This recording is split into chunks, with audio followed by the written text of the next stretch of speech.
जो बना रहे थे भारत का मजाक, अब कह रहे इसरो को शाबाश। नासा ने मिशन पूरा होते ही इसरो के दफ्तर में घुमाया फोन। रूस से लेकर चीन तक सबकी हुई बोलती बंद। पाकिस्तान में मच गया ऐसा भयंकर हड़कंप, चांद पर हो गया भारत का कब्जा। अब चांद पर चंद्रयान मचाएगा ऐसा धमाल, पूरी दुनिया में जमकर मचेगा बवाल। इसरो के सामने बने पड़े नासा के वैज्ञानिक।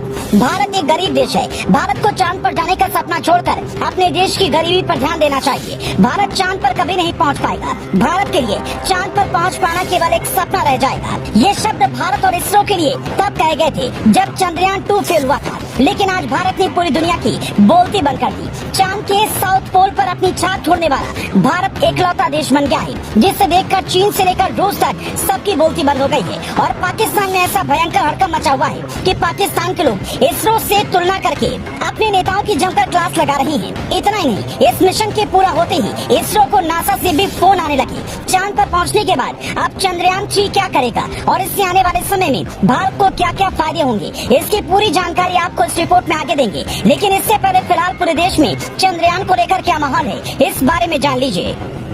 इधर जैसे जैसे चंद्रयान चंद्रमा के करीब पहुंच रहा था, वैसे वैसे पूरे देश की धड़कनें बढ़ी हुई थी। और जैसे ही चंद्रयान ने पहली बार चांद पर अपने पैर जमाए, तो पूरे देश की जनता खुशी से झूम उठी। प्रधानमंत्री नरेंद्र मोदी से लेकर विपक्ष के हर छोटे बड़े नेता ने देश की जनता को इस खुशी के मौके पर बधाई दी। और आज भारत का बच्चा बच्चा अपनी इस कामयाबी को लेकर खुशी से झूम रहा है।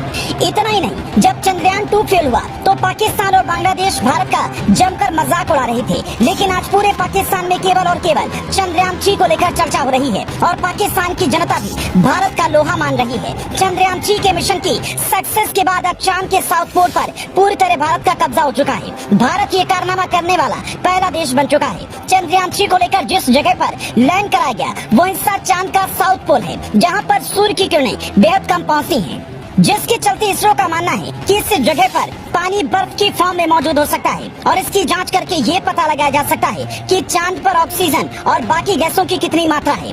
अब इस मिशन को आगे बढ़ाते हुए विज्ञान रोवर चांद की धरती पर उतरकर अपना काम शुरू करेगा और चांद पर जरूरी टेस्ट करके इसरो को अहम जानकारी भेजेगा।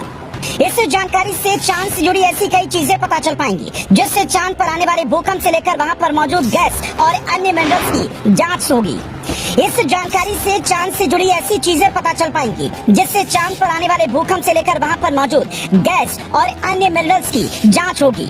इतना ही नहीं, इस मिशन की सक्सेस के बाद अब भारत को चांद पर अपनी एस्ट्रोनॉट भेजने में भी ज्यादा समस्या नहीं आएगी और भारत चांद पर एस्ट्रोनॉट भेजकर इतिहास रचने वाले अपने गगनयान मिशन पर भी जल्द से जल्द काम शुरू कर पाएगा। लेकिन सबसे बड़ी खुशखबरी की बात यह है कि भारत ने यह मिशन केवल 615 करोड़ रुपए की लागत में पूरा किया है, जबकि रसिया का 16,000 करोड़ वाला लूनर 25 मिशन कुछ दिन पहले ही फेल हो चुका है। भारत की इस काबिलियत की चर्चा चारों तरफ हो रही है और चीन से लेकर रूस भी अब भारत का लोहा मान रही है। चंद्रयान की इस बड़ी सफलता को लेकर आपको इसरो और अपने देश पर गर्व है या नहीं, हमें वीडियो के कमेंट में जरूर बताएं।